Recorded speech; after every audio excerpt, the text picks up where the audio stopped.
A literatura é a voz de um tempo. Pelas palavras, expressamos nossos sentimentos, conflitos, crenças, tudo o que vivemos, pensamos, sentimos.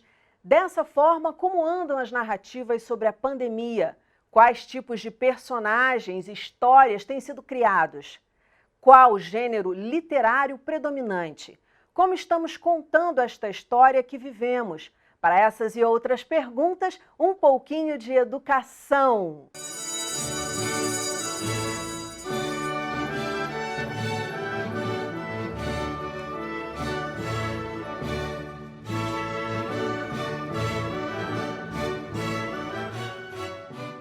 Meus convidados são o escritor, professor de letras, Dr. Cristiano Aguiar, o ilustrador e autor de livros infantis, Pedro Leite, e o mestre em Direito do Trabalho, colunista e escritor, Ricardo Calcini. Muito bem-vindos ao programa, é um prazer ter vocês aqui.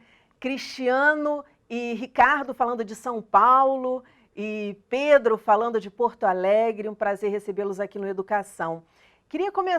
Vamos começar com o Cristiano. O Cristiano está fazendo uma pesquisa a respeito dos gêneros, né, Cristiano, que estão sendo mais usados, vamos dizer assim, né, agora nesse momento de pandemia. Eu queria que você falasse um pouquinho sobre essa pesquisa, o que te motivou nesse momento a estar, porque é uma pesquisa bem recente, algo que está aí borbulhando, é um grande desafio. Bom, eu queria só primeiro saudar, né, Daniela, um abraço, né, para você, para sua equipe, um abraço também para os meus companheiros aqui de debate, né, o Pedro, o Ricardo, é um prazer conhecer vocês e para mim é uma honra poder compartilhar um pouco dessa pesquisa. Eu vou falar bem rapidinho, né, para também não tomar tanto tempo, como é que ela nasceu, né? Então, eu sou escritor, né, sou escritor de ficção, mas eu também tenho uma carreira acadêmica. Eu sou professor do curso de letras da Universidade Presbiteriana Mackenzie, e também sou professor do programa de pós-graduação em letras da mesma instituição. E aí, Daniela, o que aconteceu? Já há muitos anos eu trabalho pesquisando literatura brasileira contemporânea, que é a literatura publicada e produzida nas últimas décadas, né? Só que nos últimos tempos eu tinha abandonado um pouco essa pesquisa. E o que aconteceu? A minha instituição, onde eu trabalho, a Mackenzie, ela sugeriu a nós professores que a gente pudesse pensar projetos sobre a pandemia, projetos sobre a Covid-19. E eu acho que é legal que as humanidades e as letras e a educação também, Daniela, participem do debate. O debate sobre a Covid não é só um debate médico ou bioquímico, não é? Enfim, das áreas da saúde ou da biologia, por exemplo. É um debate também humanístico. Então, qual era a ideia?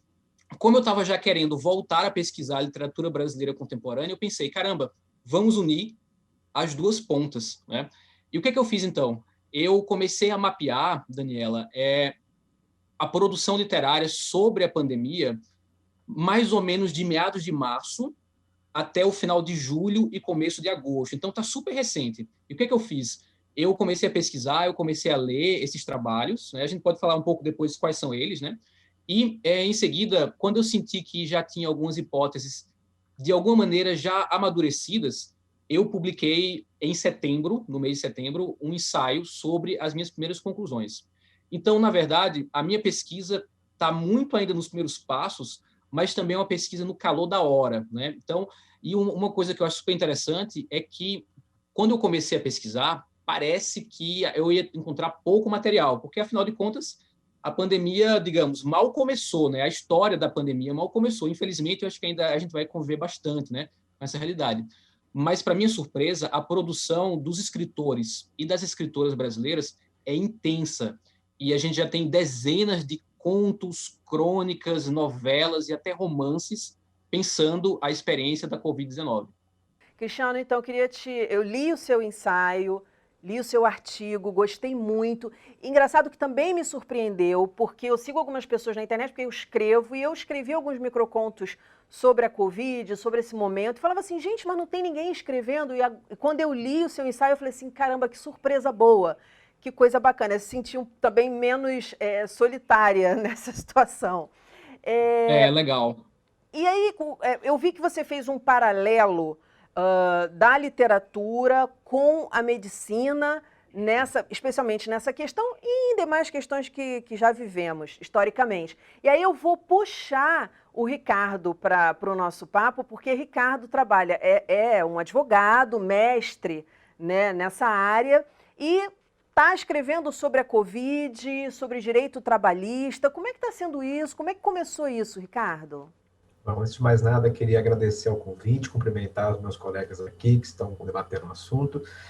Na verdade, a pandemia ela deu o start, infelizmente necessário, para que nós possamos regulamentar, dentro do possível, diversos efeitos que acabaram realmente surgindo por conta do coronavírus. Então, a obra que eu, né, me coloquei para desafiar, para poder organizar, ela teve realmente impacto, maiormente na parte trabalhista, que me parece hoje um dos aspectos mais importantes da área jurídica. E hoje, né, dentro do que nós estamos falando, ela é a obra de referência que nós temos nacionalmente falando. Nós temos mais de 200 colaboradores e a ideia era pegar realmente todas as questões mais recorrentes que empresa, trabalhadores, enfim, todo mundo que lida do dia a dia com a parte trabalhista pudesse realmente ter em mãos para poder responder aos questionamentos que, infelizmente, vão surgir no dia a dia. Quais são as principais perguntas que você tem que responder quando as pessoas recorrem a você a respeito desse assunto, Ricardo? Olha, Daniela, no começo nós tivemos naturalmente perguntas, bom, o que eu faço com o meu contrato de trabalho? Porque a minha empregadora, a minha empresa, ela está com uma atividade praticamente paralisada, ou muitos acabaram fechando temporariamente aí as portas. Então, no primeiro momento, nós tivemos aquela necessidade de lidar com alternativas, né? O que fazer com os contratos de trabalho para que eles pudessem ser mantidos e que nós evitássemos naturalmente as rescisões. Isso logo no começo. Agora, mais recentemente, nós estamos lidando com o, entre aspas, o pós-Covid, pós-legislação trabalhista. Nós tivemos várias medidas que foram adotadas pelo governo federal, e agora nós estamos lidando com essa ressaca, se assim me permite dizer. Então, questões, por exemplo, infelizmente tenho que rescindir o contrato de trabalho. Como é que eu fico para fins de pagamento do 13º de férias dessa pessoa, já que ela teve o contrato suspenso? Outras situações, às vezes, por exemplo, eu pego uma determinada trabalhadora gestante, que ela está, né, naquela reta final para poder ter o seu bebê, e aí, novamente, eu sou obrigado a fazer a paralisação do contrato de trabalho dela, e como é que fica a questão do custeio frente à Previdência? Será que ela vai conseguir receber o benefício previdenciário por conta do auxílio maternidade? Não, quem fica com essa responsabilidade? E, mais recentemente, questões envolvendo até as próprias indenizações, as estabilidades, porque o governo, na verdade, ele procurou de toda sorte dar, né, instrumentos para as empresas poderem salvaguardar os contratos, mas, em sentido contrário, obrigou, entre aspas, que essas empresas mantivessem os contratos. Algumas, infelizmente, acabaram tendo que encerrar suas portas. E existem indenizações aí em haver para poder realmente serem pagas, e nós não sabemos ainda exatamente qual que vai ser o desfecho de tais situações. Caramba, quer dizer, uma série de emergências ocorrendo aí no mundo do trabalho. E você acredita que as leis dão conta disso, Ricardo? Olha, no primeiro momento, Daniela, nós tivemos, né, as famigeradas que o pessoal sempre brincava nas redes sociais, das medidas provisórias do presidente da República, para poder trazer essas alternativas de enfrentamento, né, no que diz respeito a essa crise que nós estamos passando. Pós essas medidas deixarem de existir, uma ou outra que acabaram realmente sendo convertidas em lei ordinária, nós nos deparamos novamente com a CLT, né, que é a legislação hoje básica que nós tratamos com a parte trabalhista, só que ela é datada do século passado, da data, né, de 40, e naturalmente, não só a nossa legislação, mas a legislação do Brasil, do mundo inteiro, não estaria realmente capacitada para poder lidar com esse enfrentamento de uma situação tão excepcional que, infelizmente, o coronavírus está trazendo nas relações contratuais entre empresas e trabalhadores. A gente está se adaptando em todas as áreas, inclusive o Cristiano fala isso no ensaio dele, né? A questão de como os autores estão escrevendo a respeito disso. E você fala do imediatismo, mas ao mesmo tempo do risco de não ser muito profundo, dessa escrita não ser muito profunda. Quer dizer, todos nós, na verdade, estamos nos adaptando a esse momento, porque é uma novidade e a novidade mais trágica, eu acho que da nossa época, vamos dizer assim.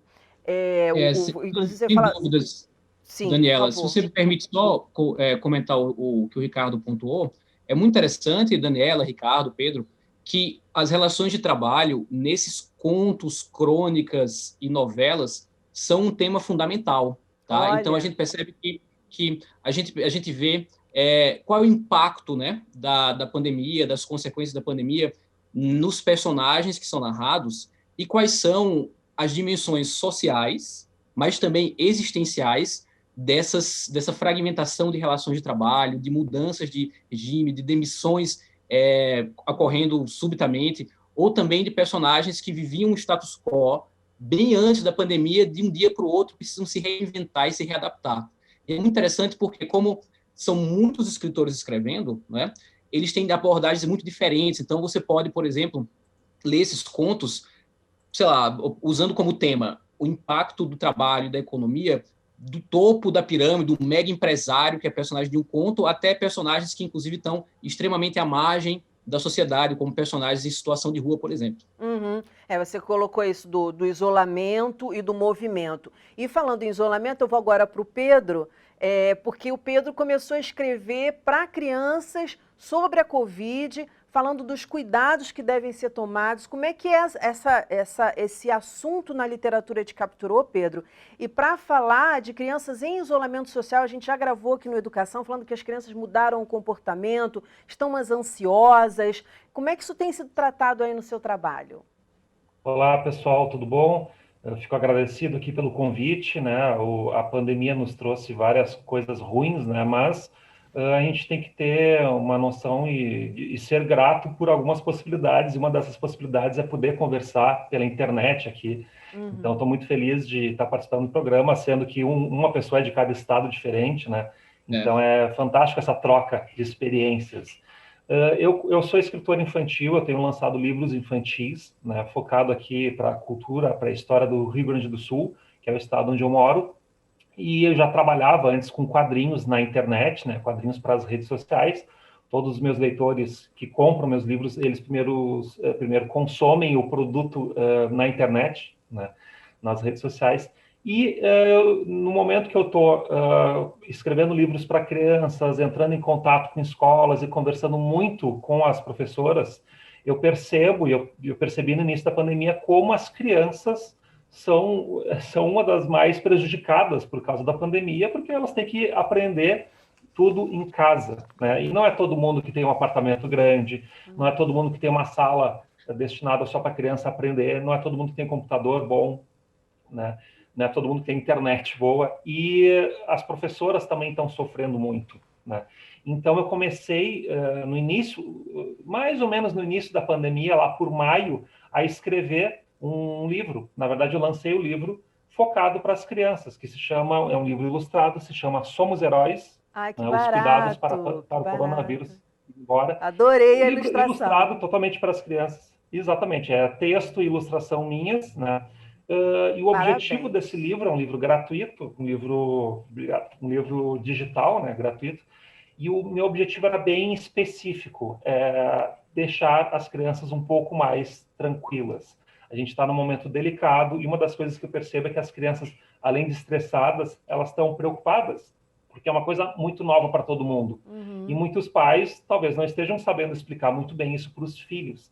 Então, o objetivo do livro que eu criei primeiro é amenizar essa questão, é explicar o problema para as crianças, é ser bem franco, estamos num problema e esse problema vai demorar para passar. Perfeito.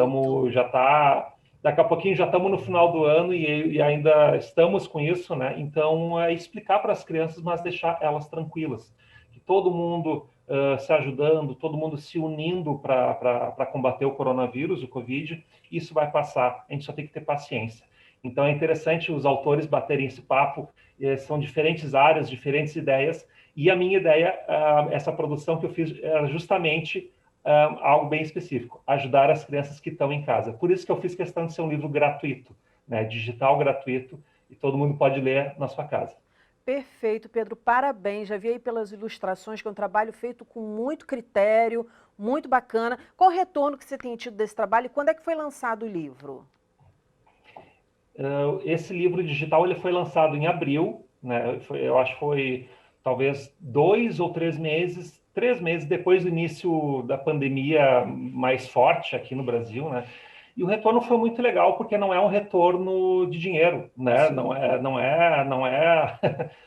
Meu objetivo não é ganhar dinheiro com isso. O retorno que eu tenho por exemplo, ver muitas professoras utilizando o material em escolas públicas, em escolas particulares. Qualquer tipo de escola pode utilizar esse material por ele ter um acesso fácil, um acesso gratuito, né? Então, o meu melhor retorno é ver que tem um monte de professoras que estão dando aula em casa e elas já aprenderam a criar canais no YouTube e essas professoras estão fazendo vídeos sobre esses livros, né? E então, eu te perguntei, porque a gente, como autor, recebe, às vezes, direct, ou, enfim, e-mail a gente não usa mais, né? Mas Zap, das pessoas falando, poxa, pensei isso a partir do que está escrito, pô, estou sentindo exatamente o que está escrito aí. E você teve esse tipo de retorno? Sim. As crianças, teu canal, você falou que tem um canal bem movimentado na internet, as crianças estão ali presentes, mandando também mensagem para você. Como é que tem sido isso? Isso é muito legal. Deixa eu só fazer um parênteses. Eu recebo bastante e-mail ainda. Por favor, não esqueçam do e-mail. Eu adoro e-mail. Né? Eu também, infelizmente. Pode escrever mais. Infelizmente, também recebo bastante e-mail. Não, eu recebo bastante e-mail, mas eu confesso para vocês que eu me perco. Eu não consigo acompanhar minha caixa de entrada no Gmail, no Hotmail, no caso, que eu tenho 2 e-mails, 2 endereços, mas eu não consigo acompanhar, gente, não consigo. Se habituar, né? A questão também que o WhatsApp, mensagem direta por Instagram, são meios muito mais dinâmicos, né? Do que o e-mail, mas só um parênteses. Acaba absorvendo a gente, né? Me absorvem muito mais. Exato. E o que eu mais recebo, assim, sobre esse trabalho é até mensagens de pais agradecendo. Nossa, meu filho tá um pouco mais tranquilo agora, depois que ele leu. Que bom que tu fez esse material, porque não é o único material gratuito que eu fiz por causa da pandemia, né? Eu já fiz um game baseado num livro, às vezes quando eu faço vídeos, né, falando sobre os meus livros que são vendidos, né? Então, tudo que eu consigo fazer para amenizar esse estresse, porque eu fico só imaginando, se eu tivesse 10 anos de idade, 9 anos de idade, se eu tivesse que ficar 6 meses em casa, seria bem complicado para os meus pais, para mim, para as minhas professoras. Então, tudo que eu posso fazer está ao meu alcance como artista para amenizar um pouquinho essa dor em todo mundo. Eu tento fazer, e eu fico feliz que esse livro deu certo e tá eu ia falar viralizando na internet, mas acho que esse termo viralizando já não pode ser mais usado. Exatamente. Tá bombando, né? A gente fica já pensando 2 vezes antes de falar as coisas, realmente. Você tem visto isso, Cristiano, na sua pesquisa? Tem muita gente escrevendo para criança, a maioria das obras surgiu, porque você fala, inclusive, no seu ensaio, de obras logo em março, abril, quer dizer, muito recentes. Sim, o meu foco de pesquisa sempre foi, Daniela, a literatura mais voltada para o público adulto. Então, como eu não fiz essa triagem também pensando o que está sendo escrito para criança ou para adolescente especificamente, eu não vou nem poder dizer assim, não existe, porque não entrou, né, no meu filtro da pesquisa. Mas eu imagino que, eu acho que o testemunho do Pedro é excelente em relação a isso, eu acho que tem também, para o leitor infantil, por exemplo, o leitor em formação, toda uma produção riquíssima e que está rolando por aí, né, e com muita qualidade, né, como o Pedro mostrou para a gente. É muito interessante mesmo, Daniela, que os primeiros textos, o que a gente tem sobre a pandemia em termos de literatura, né? O que a gente tem? A gente tem primeiro algumas crônicas que foram saindo no começo do ano em jornais, mas que falavam da pandemia como algo lá distante da China, né? Algo que em janeiro, fevereiro, a gente não tinha ainda uma noção da dimensão que tomaria. Mas a partir do momento em que, poucos dias depois, governadores e prefeitos começam a adotar medidas de isolamento social, poucos dias depois, a gente tem já uma grande produção de crônicas, mas também de contos. A gente tem, por exemplo, 2 jornais que eu pesquisei, que foram o Estadão e a Folha de São Paulo, que poucos dias após já que a gente começou a entender o que era mesmo que estava acontecendo, já convidaram escritores e escritoras para escrever sobre a pandemia. Os personagens, de modo geral, desses contos, Daniela, eles são personagens adultos, mas o Pedro estava falando agora, e tem um xará do Pedro, que é o Pedro Bandeira, né, que é um autor super importante, né, para a literatura infantil e infanto-juvenil, e ele tem um conto que ele publicou sobre a pandemia, e é um conto bem humorado, mais leve, inclusive até foi um certo alívio, porque o tema ele é muito tenso, né? E é um conto pela visão da criança, e a criança adorando a pandemia ter acontecido. Por quê? Porque agora os pais estão mais em casa. Obviamente que esse conto foi criado no começo da pandemia, talvez uma versão seguinte do conto, talvez a criança já tivesse meio de saco cheio dos pais em casa. Então, mas como eu conto logo do início, a criança ficou assim, que legal, meu pai está aqui, ele sempre trabalha, ele fica presente, ele conta historinha para mim, e por aí vai, né? Então, que bom que tem esse tal desse vírus. Eu estou só parafraseando, né, o conto. Então, mas de modo geral, realmente, essa é uma questão até interessante. O universo infantil não apareceu muito nessa literatura adulta, né? O foco, de fato, dos personagens é muito mais as relações políticas ou sociais ou afetivas. Tem muitos contos sobre casais, sobre encontros e desencontros amorosos. A coisa caminha por aí. Quer dizer, são muitos desafios. Eu queria ouvir de todos vocês, também posso ouvir do Cristiano, muito embora Cristiano não esteja escrevendo, né, fazendo literatura a respeito, está pesquisando. Quais são os principais desafios que vocês enfrentam nesse momento na escrita? Porque, como o Cristiano falou, são várias coisas acontecendo aí. A gente sabe das crianças que ficaram muito felizes, dos laços de pais e filhos que se fortaleceram, por pessoas que eu tenho entrevistado também, dizerem, poxa, eu estou muito mais presente agora na vida do meu filho, mas também pais desesperados falando, não sei o que fazer, outros falando, eu chego e converso mesmo, sou aberta, como o Pedro bem sugeriu. A gente sabe da violência doméstica que aumentou, a gente ainda não tem esses dados catalogados, mas a gente sabe que os casos de violência doméstica aumentaram. A gente sabe dos casos de alcoolismo, todas as doenças crônicas, que o Cristiano também fala isso no ensaio dele. Eu queria que vocês me dissessem quais os grandes desafios agora no campo do direito, quando Pedro vai escrever um quadrinho, alguns medos que a gente tem de fazer algumas afirmativas que não correspondem à realidade. Como é que tem sido isso para vocês? Eu vou começar, talvez, pelo maior desafio, né, nosso aqui da parte jurídica, em razão justamente dessa quantidade de normatizações que nós tivemos e, infelizmente, continuamos tendo mês a mês. Então, a nossa situação, infelizmente, como foi dito aqui pelos colegas, é uma situação ainda que vai perdurar.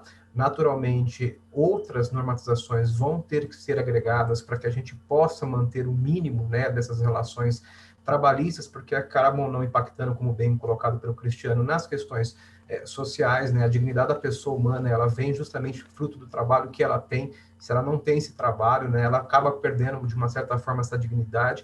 E, naturalmente, sem o trabalho, sem a dignidade, sem com que o próprio empresário continue, inclusive, trabalhando para poder girar realmente, né, a máquina que hoje, né, é necessário, quer dizer, nós vamos cada vez mais ter problemas, isso em diversos campos, né, como foi colocado aqui pelos meus colegas. Então, a nossa preocupação hoje maior seria dar um mínimo de conforto, se a gente pudesse colocar desta forma, né? Mas dar um mínimo de tranquilidade para que essas pessoas pudessem continuar a desenvolver os seus respectivos projetos, seja do ponto de vista do pequeno, né, do médio e do grande empresário. Lembrando que hoje o Brasil, né, no caso das relações trabalhistas de uma forma geral, o maior afetado acaba sendo o pequeno, né, empregador. E a lei, ela é aplicada do pequeno até uma multinacional. Nós não temos uma legislação, que vai regulamentar de acordo com a capacidade econômica de cada empresa. Sim, então, sim. Isso acaba desfavorecendo muito, né, as pessoas que hoje mais empregam, que são os pequenos e os médios empregadores, em detrimento das grandes multinacionais. Então, nós precisamos rever esse modelo, nós precisamos trazer outras opções até para regulamentar a questão, né? E o livro, justamente, que eu organizei, que é Coronavírus e os Impactos Trabalhistas, procuram justamente trazer respostas, porque nós esquematizamos justamente nesse formato. Você tem um questionamento, você tem uma dúvida, muitas vezes você não tem um acesso a um advogado de qualidade, você não tem um acesso a uma assistência jurídica que possa te respaldar, então eu trouxe, né, basicamente, especialistas do Brasil inteiro para que nós possamos, né, trazer justamente esse substrato e esclarecer esses questionamentos do dia a dia. Pedro, quais foram os principais desafios? Quais os principais temas que você aborda na sua obra? Para mim, os maiores desafios para esse projeto sobre o coronavírus foi contar, parece até uma piada, mas contar as informações de maneira clara e verdadeira, porque lá por abril a gente estava tendo muita fake news sobre o coronavírus, então Eu tinha um certo medo, um certo receio de escrever uma coisa que eu tinha pesquisado na internet e outro site contar outra coisa, né? Esse foi o meu maior desafio. Então, eu chamei uma amiga minha, uma doutora, para revisar o material, né? Uma médica para revisar o material e dar um ok final, né? Depois desse ok final do texto, que eu me sentia tranquilo para divulgar para todo mundo, né? Uhum. E Quais fora foram os isso, o principais desafio temas que você abordou na sua obra? é basicamente contando toda a história do coronavírus, o que é, e comparando ele com uma história de super-herói, que a gente está sempre acostumado as crianças, né, estão acostumadas a ler histórias sempre do bem contra o mal. Então, eu tentei fazer uma relação, olha, se é o bem contra o mal, nós somos heróis, e o mal é o coronavírus, né? Nós, as crianças, e todo mundo unido de maneira simbólica, né? Porque não dá para a gente se unir nesse momento, todo mundo combatendo esse mal, esse vilão junto, ele pode ir embora logo, né? Então, eu contei como surgiu o coronavírus, o que acontece, por que não tem ninguém na rua, ou por que não deveria ter muita gente na rua, por que as escolas estão fechadas, por que a gente precisa ter paciência com os nossos pais que estão trabalhando em casa, a gente tentar não incomodar eles também, porque tanto as crianças quanto os pais estão em casa, né? Ou pelo menos bem naquele momento que eu estava escrevendo o livro, que foi abril. Então, o livro, ele dá uma pincelada na história do coronavírus, né? Em todos os detalhes úteis do coronavírus, eu mastigo tudo e tento explicar da maneira mais lúdica possível para uma criança de 6 a 10 anos de idade. Perfeito, era isso que eu ia te perguntar. Então. E o legal é que eu li que você fala do super-herói, mas também do lado fraco do super-herói, né? Que o super-herói tem dias entediantes, que o super-herói às vezes se sente meio fraquinho. Tem isso também na tua obra, não tem? Tem até uma ilustração, que é a minha personagem Sofia, da Sofia Otto, ela é uma heroína, né? E é normal ficar triste. É normal ficar um pouquinho deprimido nesse momento. Ninguém estava imaginando que a gente ia passar por isso. Então, tá tudo bem se a gente ficar triste. Tá tudo bem se a gente não conseguir trabalhar direito. Tá tudo bem se a gente não conseguir aprender direito na escola. Isso acontece, é um momento delicado. Então, é justamente para a criança entender que, olha, estamos num momento ruim. É ruim, a gente não sabe o que fazer, a gente sabe que tem os médicos, que também são os nossos heróis, eles estão batalhando para curar o pessoal, criar logo essa vacina. Enquanto isso, a gente pode fazer a nossa parte, né? Ficar em casa, lavar bem as mãos, né? Perfeito. Manter Gente, a gente já acabou o nosso tempo já acabou, vai muito rápido, ainda mais falando de literatura e de história, mesmo nesse momento tão triste. Eu queria que você dissesse, Pedro, como é que faz para acessar o teu livro? Onde que a pessoa vai lá buscar na internet? Para acessar o meu livro Somos Heróis, da Sofia Otto, é só acessar meu site sofiaotto.com.br. Estou no Facebook, estou na internet, fiquem à vontade. Soletra, por favor, Pedro. Tá, perfeito. O site sofiaotto.com.br a única diferença é que o Otto é com 2 T's, né? Então é Sofia, S-O-F-I-A, e Otto com 2 T's, OTTO.com.br. O livro é gratuito, é para as crianças, para adultos, para todo mundo. Fiquem à vontade para baixar. Ricardo, como é que faz para acessar teu livro? No caso, é só acessar o site da Editora Mizuno, que acreditou no projeto, tá? www.editoramizuno.com.br, e já fica o convite aqui para o lançamento da obra física, porque hoje ele é no sistema virtual de e-book, e no dia 14 de outubro nós teremos, então, o lançamento da obra física, então, do coronavírus e os impactos trabalhistas. Perfeito. E para ter acesso ao teu ensaio, para as pessoas já ficarem por dentro, Cristiano, como é que acessa lá, na internet? Legal, Daniela. O ensaio foi publicado num jornal literário chamado Suplemento Pernambuco. Então, se você quiser ter acesso ao meu trabalho, você coloca www.suplementopernambuco.com, e você também pode jogar Cristiano Aguiar nas redes ou no Google para dar uma olhada também no meu trabalho como escritor. Perfeito. Muitíssimo obrigada pela participação de vocês aqui, ter tirado um tempinho para falar com a gente. Sucesso no trabalho e parabéns. O nosso programa fica por aqui, mas na segunda-feira que vem tem muito mais às 9h da noite. Educação, se você não se envolver, não rola. Momentos de paz e até lá!